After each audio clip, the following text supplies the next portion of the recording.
지난주에 우리는 예수님이 제자들을 파송하심을 보았습니다.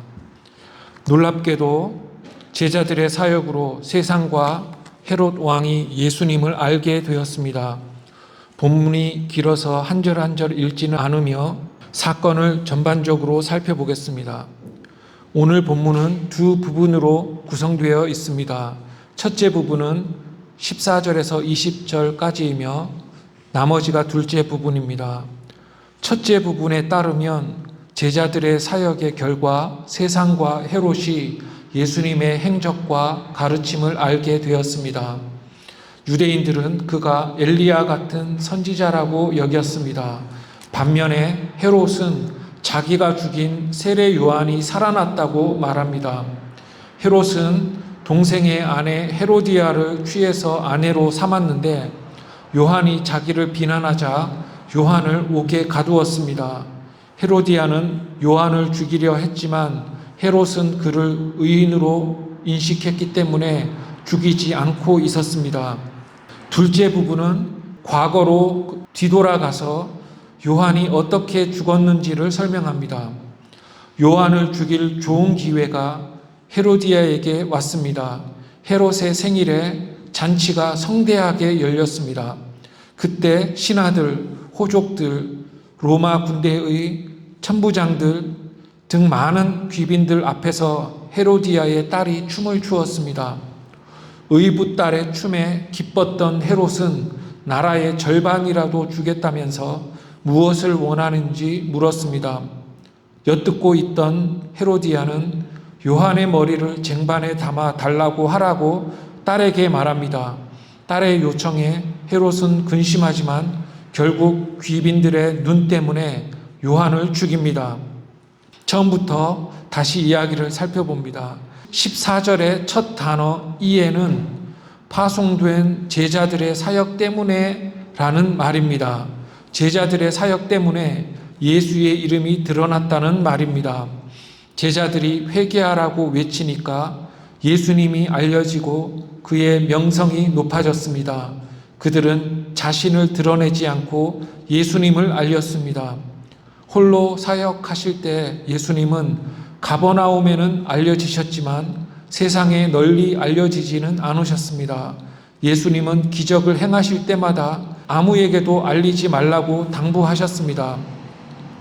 그러나 보내어진 제자들이 사역한 결과 예수님이 세상에 알려지십니다. 놀랍게도 제자들의 단기 사역으로 세상이 주님을 알게 됩니다.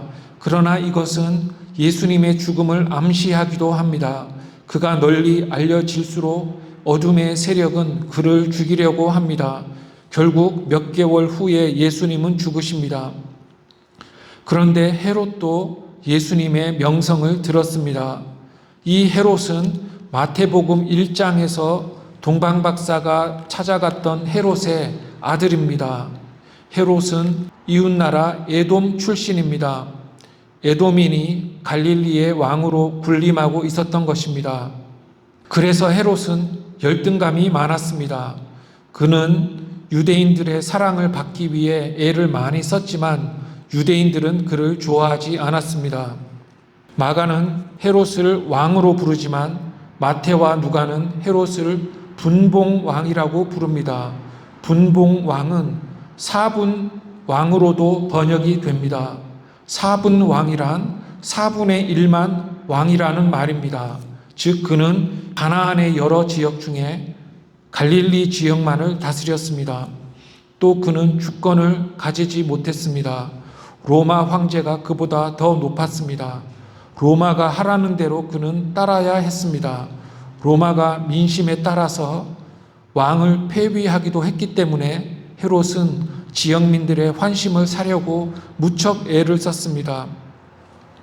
그렇게 헤롯은 주권이 있지도 않았고 왕직에 대한 적법성도 없었습니다. 그래서 각종 업적을 쌓아서 왕의 명분을 얻으려고 애를 썼습니다.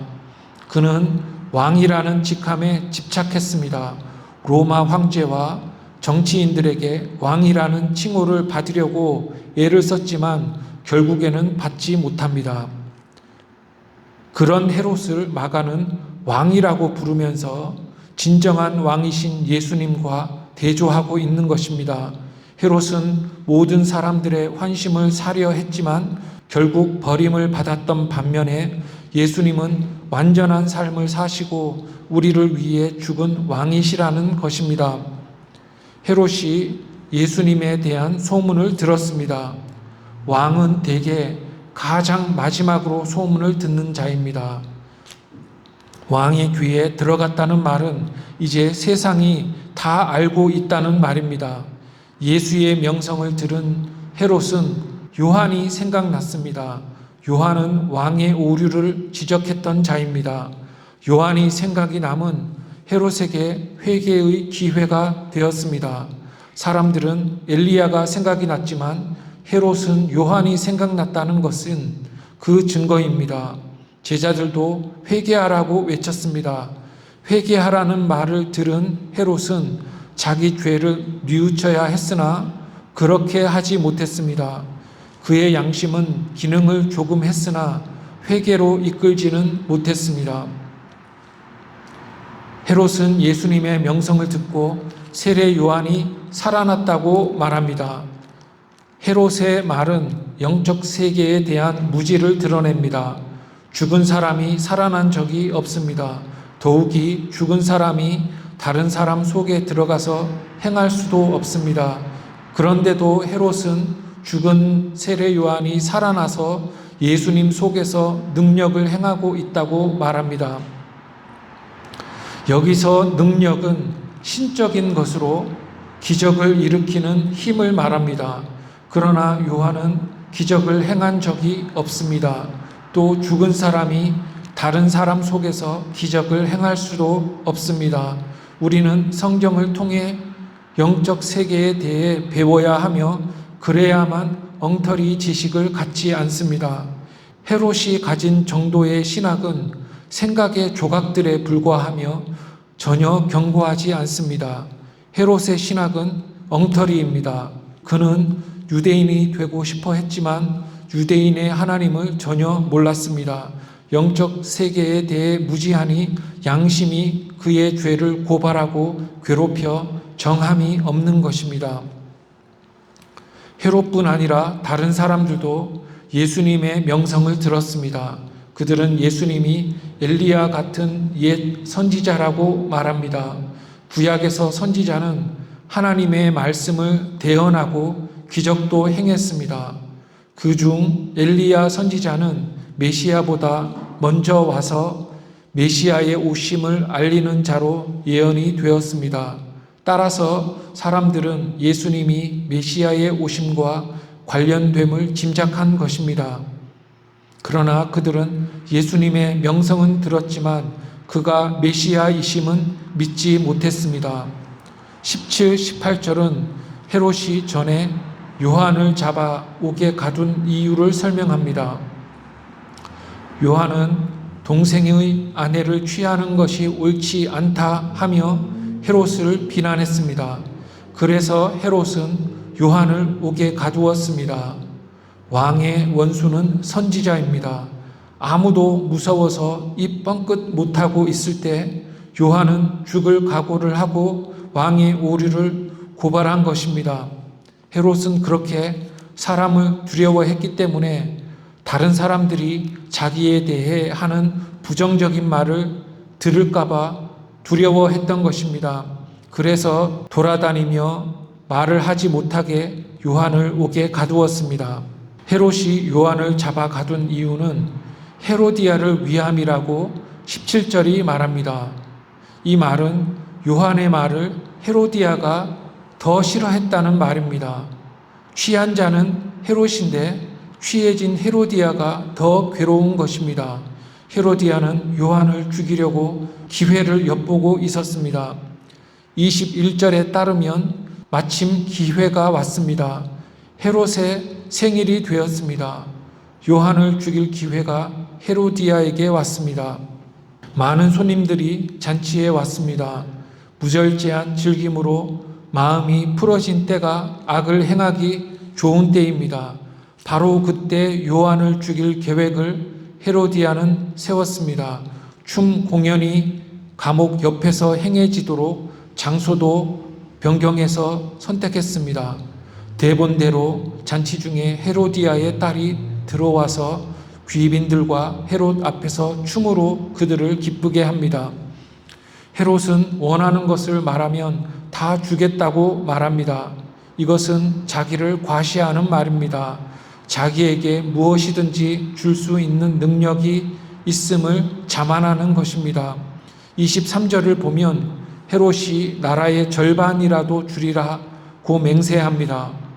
헤롯의 영토는 자기 것이 아니라 로마의 것이고 자기 마음대로 남에게 줄 수 있는 것이 아닙니다. 자만이 낭패를 불렀습니다. 헤로디아가 헤롯의 맹세를 안에서 듣고 요한의 머리를 달라고 말하라고 딸에게 말합니다. 모두 헤로디아가 꾸민 것입니다. 딸은 아무것도 모르고 그냥 엄마가 시키는 일을 행합니다. 그래서 무지는 위험한 것입니다. 무지하면 악의 도구가 되어버립니다.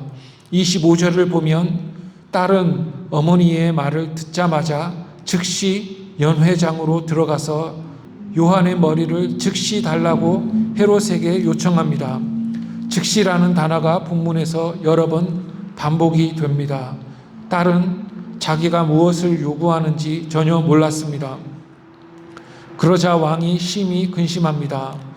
의인을 죽일 수도 없고 맹세를 어길 수도 없습니다. 그러나 손님들이 다 보고 있습니다. 맹세를 어김을 보면 귀인들이 크게 실망할 것이라고 헤롯은 생각합니다. 정치인의 생명은 약속의 준수인데 맹세를 어기면 정치적 생명이 끝날 것 같습니다. 그래서 마음이 어지러웠습니다. 그러나 근심에도 불구하고 헤롯은 즉시 사람을 보내어 요한을 죽입니다. 요한이 죽으면 자기 보좌가 안전할 것입니다. 요한의 죽음이 그에게는 최선이었습니다.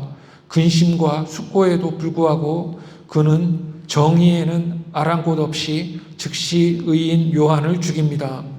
결국 헤롯은 거기 앉은 자들 때문에 요한을 죽입니다.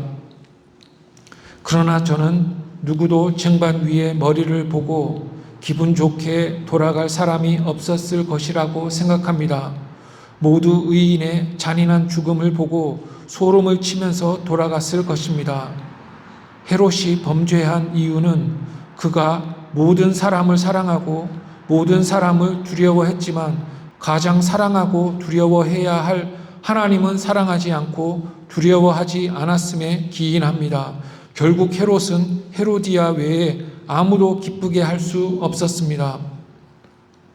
29절에 따르면 죽은 요한의 시체를 그의 제자들이 가져다가 장사 지냈다고 합니다.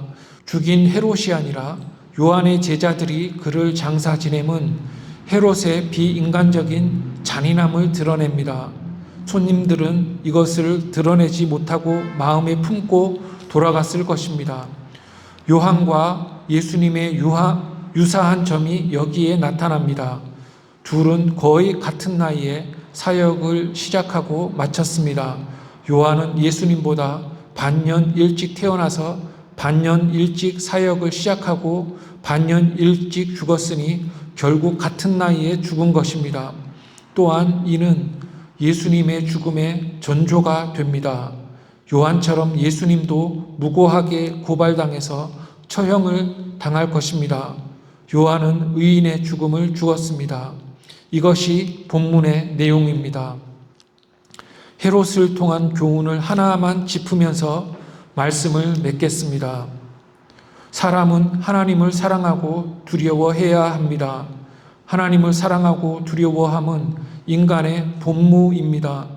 하나님 사랑에서 이웃 사랑이 나옵니다. 헤롯은 하나님을 떠난 인간의 전형입니다. 그는 하나님보다 사람을 두려워했습니다. 하나님을 청종하려 하기보다는 사람을 기쁘게 하려 하고 또 두려워했습니다. 세상과 인간에 대한 두려움은 불신앙을 반영합니다. 하나님을 믿어야만 두려워하지 않으며 하나님을 사랑해야만 모든 인간을 사랑할 수 있습니다. 헤롯은 위의 로마 제국도 두려워했고 땅의 사람들을 두려워했습니다. 아내와 딸을 기쁘게 하려고 했고 손님들도 실망시키지 않으려 했는데 또 요한도 존경했습니다. 결국 그는 아무도 기쁘게 하지 못했고 하나님의 버림을 받았습니다. 그러나 그는 돌이킬 기회가 있었습니다. 요한이 회개하라고 외쳤을 때 그는 그리스도를 향해야 했습니다. 제자들이 회개하라고 외치며 다녔다는 말을 들었을 때도 돌이켜야 했습니다. 사람들이 예수님을 엘리야라고 말할 때 그는 예수님이 엘리야가 가리킨 메시아이심을 깨달아야 했습니다. 무지한 자는 몰랐다고 변명할 수 있지만 이미 들은 자는 책임을 면치 못합니다. 주변의 모든 경건한 자의 충고와 환경은 헤롯을 위한 것이었습니다. 그러나 헤롯은 사람을 두려워했기 때문에 그리스도께로 가지 못했습니다. 그는 자기가 저지른 범죄를 사람에 대한 두려움으로 정당화했습니다. 양심이 그를 올바로 이끄려는 듯 했지만 그에게는 사람에 대한 두려움이 지배했습니다. 그가 생각하는 선은 선이 아니라 악이었고 최선의 선택이었지만 바른 선택이 아니었습니다. 최선이 아니라 의를 선택하면 애초에는 힘들지만 결국 올바로 가는 것입니다. 우리도 모든 결단을 할 때 하나님을 염두에 두고 결단을 내려야 합니다. 우리는 모든 결단에 하나님이 기뻐하시고 원하시는지 물어야 합니다. 내 결단의 결과가 하나님을 슬프게 할 것인가? 내 행실이 하나님을 실망시킬 것인가? 내 말이 하나님을 부정하는가? 라고 끊임없이 물어야 합니다. 하나님을 두려워하지 않기 때문에 인간이 범죄하는 것입니다. 사람이 아니라 하나님을 기쁘시게 하려는 자들은 생각이 다르고 삶이 다릅니다. 하나님이 싫어하시는가를 생각하는 자들은 그릇된 결단을 내리지 않습니다.